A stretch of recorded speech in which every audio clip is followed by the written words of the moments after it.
We begin in the Pendleton Whisky Buck and Shoot. Ryan Solo has a lot of intensity. The kick on this one. Skid to the 8. Come on. All day long.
It was coming at me, yo. You attacked the shit out of him. The guy was coming at me crazy. What? Wait, I was taking a picture right now. Mattie.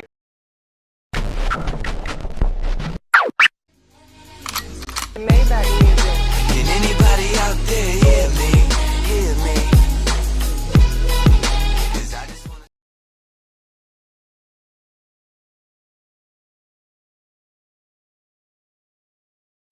On this team, we fight for that inch. On this team, we tear ourselves and everyone else around us to pieces for that inch. Coming in at 320 kilobytes per second, it's time for MattieC's Sports for you and me. What the fuck is up? They ain't touching me for nothing. Gang shit is not my business. I ain't not the one to fuck with. All right, everybody, MattieC Sports for you and me on this lovely morning. I got right here bull rider from New Riggle, Pennsylvania, and he recently just won in Pennsylvania in Reading. We have Grayson Cole, professional bull rider on the PBR Velocity Tour. How you doing this morning? Good, I'm doing good. Just got my morning shower at a truck stop. You Cowboys, man, you guys know how to do it old school. Oh, yeah. So, it's great that how popular the sport is, but I feel like people much more need to know how great of a sport this is, and that it's not just being on a bull, and it's not just being on a bull for 8 seconds or trying to get on for 8 seconds. So, I mean, do you feel like it's gaining the popularity? Yeah, I think it's getting more popular, definitely. We've sold out a bunch of crowds this year on the PBR Velocity Tour. I know they have up on the higher tour on the Unleash the Beast. They've been selling out crowds. So it's definitely growing, and I think the whole after COVID thing, when everyone wanted to get out of their house finally and they're allowed to, I think that's really what's pushing it. And then just people are starting to finally learn about it, and just hope it keeps going up. So, I mean, you just won in Red, like I said to everybody at the Boot Yarn Reading Invitational. You won that one, and then before that, you won in North Charleston, South Carolina, and you won the collision at the Coliseum. So, how you feeling about just doing what you do and not, is it a pressure knowing that you've won 2 in a row? I mean, just by how difficult this sport is and winning 2 events back to back. Oh, it's very difficult, and it's even harder to win in your hometown. So I grew up 20 minutes from Reading, so that's basically the closest I'm ever going to get to riding at a PBR close to home. But you put your own pressure on yourself. It's like even after you win an event that's far away from home, you put so much pressure on yourself because you proved you can do it, and you want to keep doing it to prove to everybody else that you belong there. And you definitely belong there, man. I mean, you're doing what you do, and it must be so. How fun is it really, or how scary is it? Is it more like just jumping into it with like the craziest adrenaline going? I try to keep pretty calm when I crawl off in the buck and shoots. But a lot of guys, they need to get pumped up. Some guys stay calm. It's all personal preference, but I know if I stay calm and then as soon as I sit on the bull and I'm taking my wrap, that's when stuff's starting to heat up. That's when my motor's starting to get going.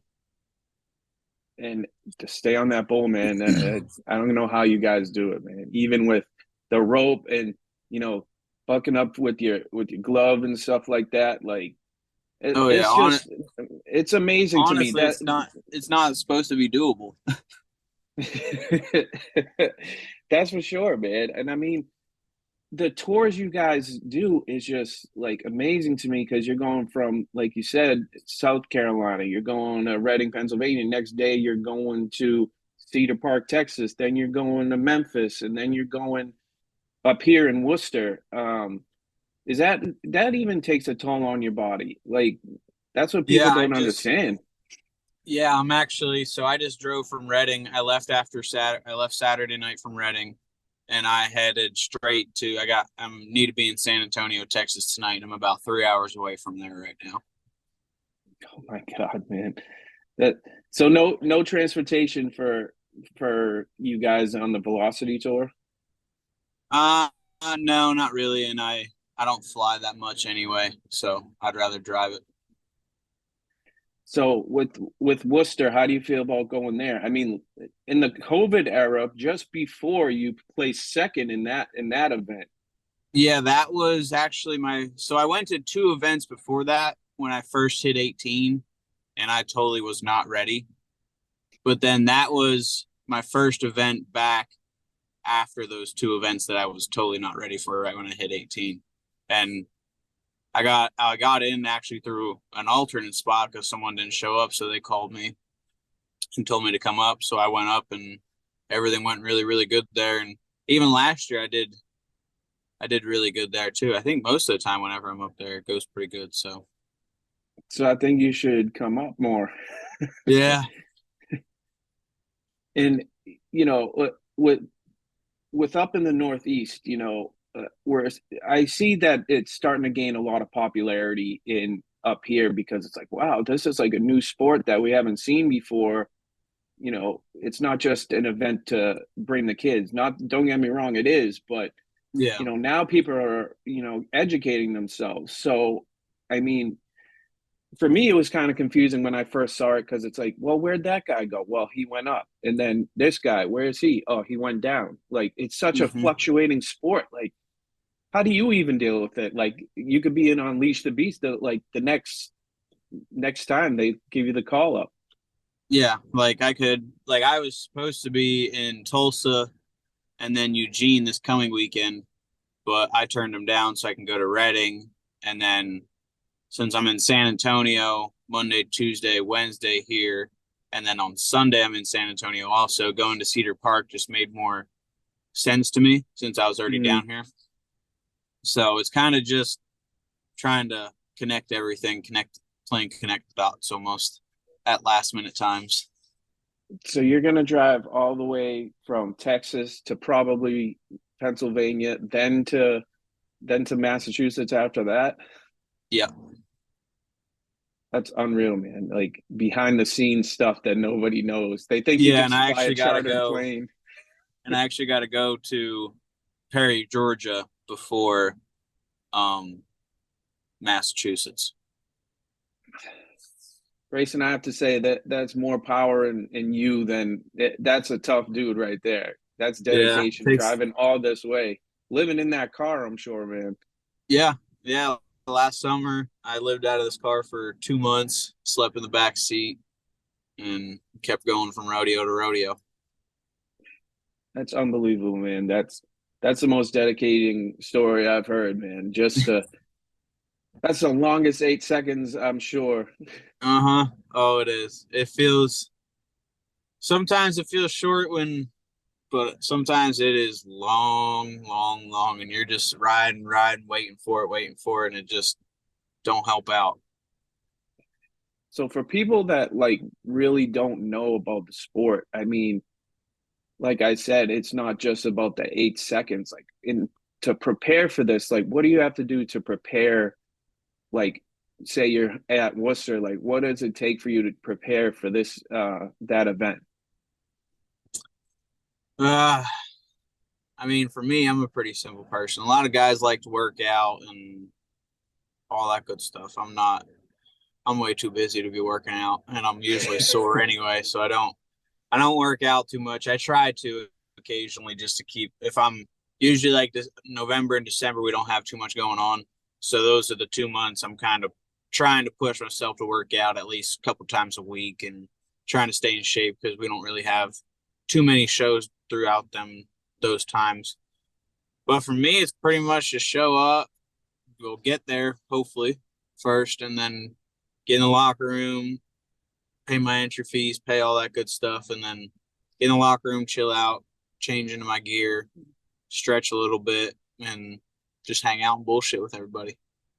Well, there you go, man. And, you know, does your family, do they support this with you in your sport? Or like, was it difficult for them at first or anything like that? So I started when I was 7. So my family was totally fine with like me riding and everything. Like my mom was scared at first, but then so many years doing it, she's all right now. But when I graduated high school, my mom was wanting me to still ride bulls, but she was wanting me to go to college, like rodeo college. And then she was wanting, if I didn't go to rodeo college, she was wanting me to get a really good job and so on and so forth. But I didn't want to do that because I didn't want to just ride bulls on the weekends. I wanted to pursue stuff. So then I ended up moving out at 17 right after I graduated, and then just kept rolling with it. My God, man, this is your life sounds crazy, man. It sounds absolutely crazy.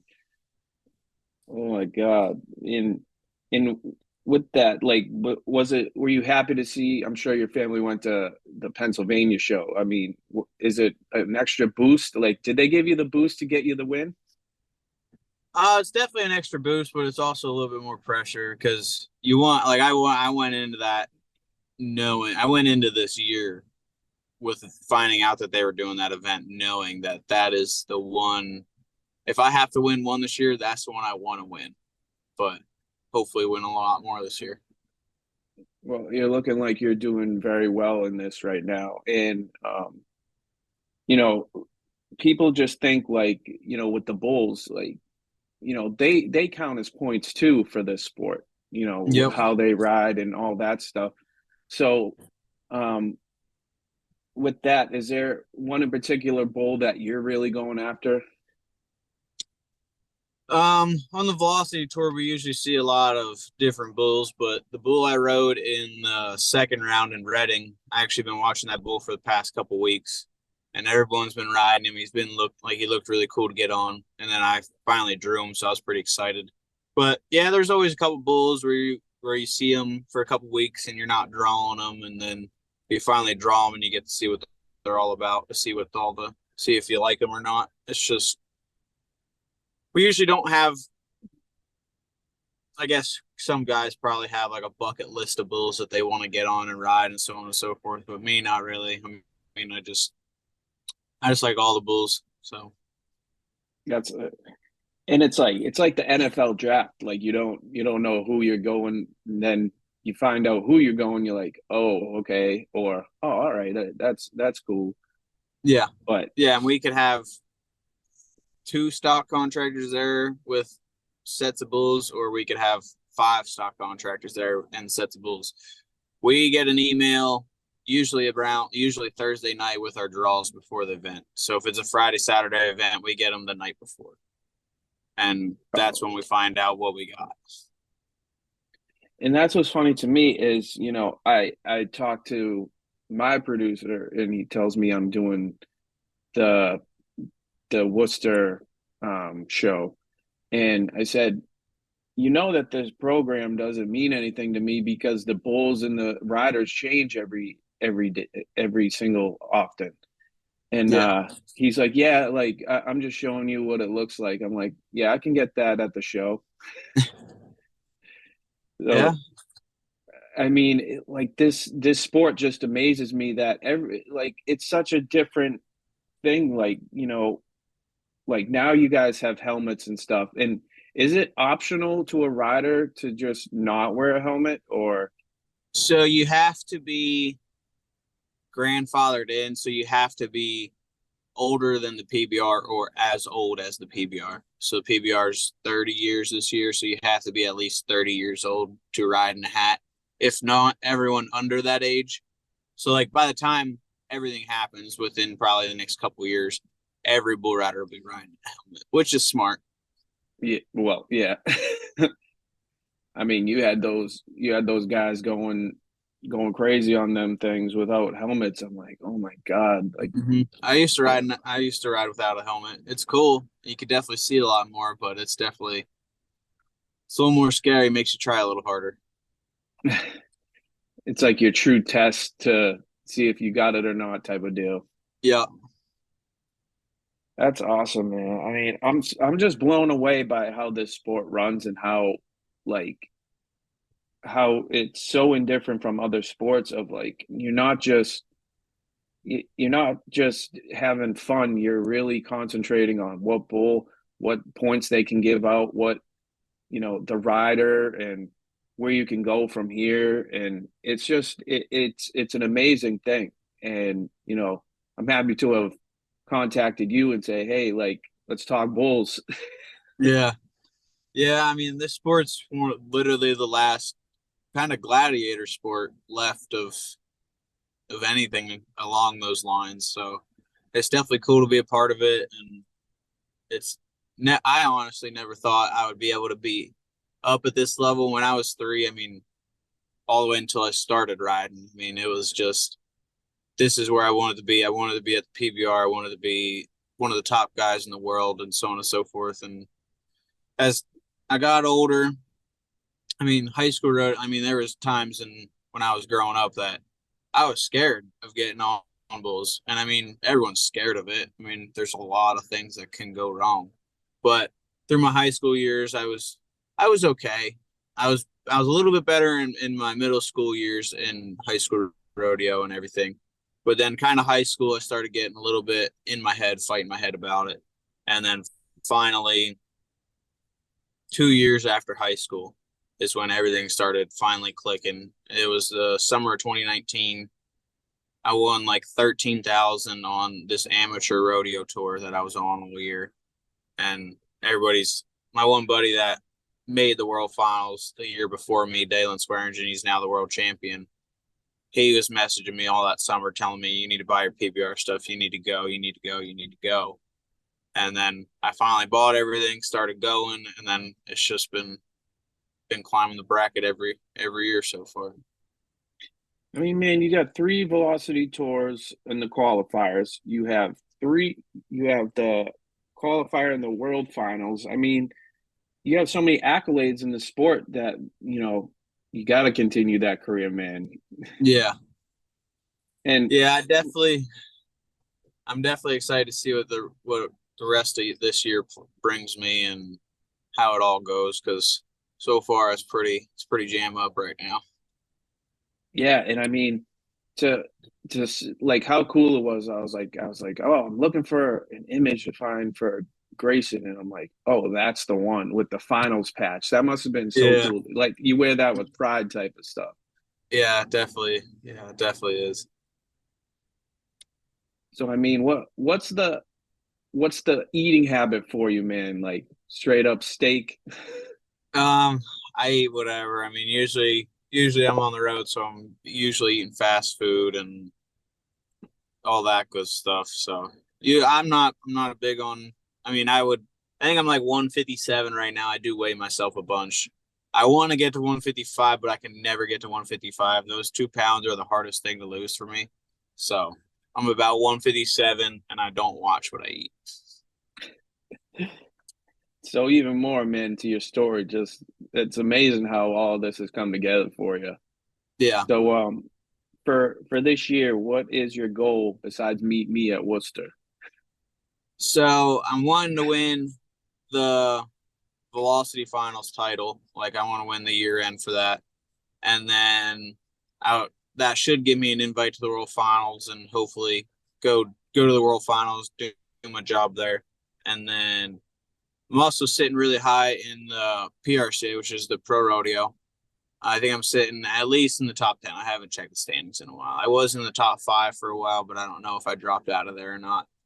But sitting at least in the top 10 for that right now. And I really want to make the NFR through them. So hopefully the NFR, win the Velocity title, and make it to the World Finals again. Good shit, my friend. Good shit. And got a lot of them. So, are you looking forward to Worcester? You get to meet me. Yeah, I am. I love going up to Worcester. I'm taking my girlfriend up with me to that one. Awesome, man. Awesome. So you pretty much answered my question what your goals were for the year. But is there any sponsors or anything you want to shout out? So I actually just picked up one yesterday. So me and this guy have been friends for a while. He used to take bulls to the Velocity Tour for the bull teams. And I got on one of his bulls. He's really liked me ever since. And then I actually just bought a 2-year-old bull off of him yesterday to futurity with. And then he's like, hey, do you want a sponsorship? Which, it's not too much of a sponsorship. He's going to give me a free pair of chaps with his logo on them and everything. And I'm going to represent his brand for him for his bucking bulls and everything like that. But it's all just, you rub my back, I rub your back kind of deal. And I like that. I like to be able to help him. He helped me when I first got on his bull at one of the Velocity tours. I think it was in 2020 or 2021. I think it might have been 2021. But he messaged me after that and just got in my head, like really helped me with everything. He made me understand everything a little bit more, pushed me, showed me that I could be something legit, and he believed in me. So I'll do whatever to represent his buck and bull brand for him, and super nice guy. Well, Grayson, I really appreciate you stopping for a little while to come talk with me. It's absolute honor to be talking with you, and got nothing but respect for you and your craft in the sport. So I look forward to seeing you in Worcester. Hopefully you can meet up and shoot the shit, and you have some fun out there. And I want to see you with that belt buckle, bro. I want to see it. Yes, definitely. So where can everybody follow you at if they want to see your journey?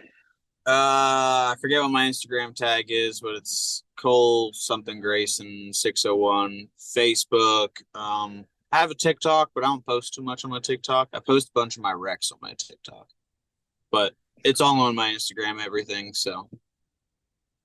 All right, man. So I will see you in Worcester on the 25th. Awesome. Sounds good. And everybody up here, if you don't got tickets, go get them. I think that show is sold out, actually. Really? If I'm not mistaken, I think it is. Probably. They usually fill it. So we will see you there, and people be ready. We're going to see this kid in action for sure. Yes, sir. But everybody, this is MattieC Sports. Grayson Cole, watch out for him. Pennsylvania guy. He's repping this sport very well, and we hope to continue to see you put that belt buckle wherever you are. Yep, we're hoping for a good rest of the year. All right, brother. We'll see you. All right, thank you. Thanks for watching MattieC Sports for You and Me. Make sure to follow MattieC on Matt Cameron23 on Twitter, MattieC23 on Instagram, and subscribe to MattieC Sports for You and Me on YouTube. What the fuck is up? They ain't touching me for nothing. Gang shit is not my business. I ain't not the one to fuck with.